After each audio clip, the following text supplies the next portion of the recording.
When Adam and Eve chose rebellion over obedience and sin over righteousness, they adopted a new father in God, and that was Satan. They poisoned themselves and all creation with their sin. God withdrew from intimacy with man. What we have to understand here is that when sin entered, prior to when you're reading in Genesis, that they had such an intimate relationship that Jesus met with them in the cool of the day and walked with them and talked with them. And that was an intimate relationship. Think about your friendships or your spouse and the time that it takes to be intimate with each other. So our intimacy with the Lord is vital. Our time with the Lord is a must. If we are not spending time with Him, we're not developing and cultivating that relationship. And when we sin, we are putting wedges, so to speak, in between us and Him. Because when we're purposing a sin and we're purposing to stay in that place, then we're purposing not to meet with Him in the afternoon, so to speak, right? For people that are purposing a sin and choosing to stay and walk and live in a sin,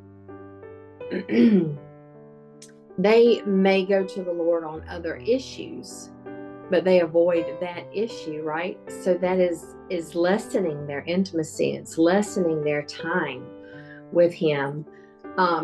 I've gotten a little tickled through the years. I had the same experience myself when I was had one foot in and one foot out, reference my own walk with the Lord.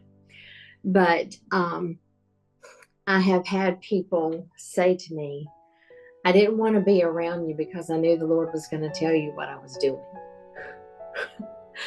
And I'm definitely not all knowing, but what it was that they were in fear that the prophetic gift was going to call them out, right?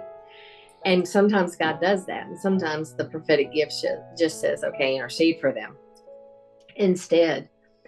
But so I've had people I wouldn't come and talk with you.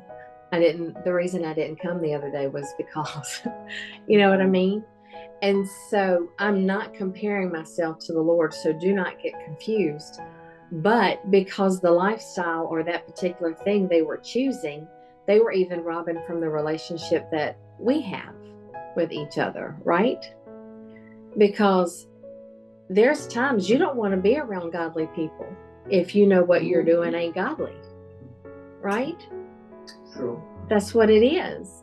But when we're seeking the Lord, we want to be around godly people. We want them to pour into us. We want them to be iron sharpening us, right? Mm-hmm. And so I just find it interesting that, when that sin took place, how it robbed and stole from them.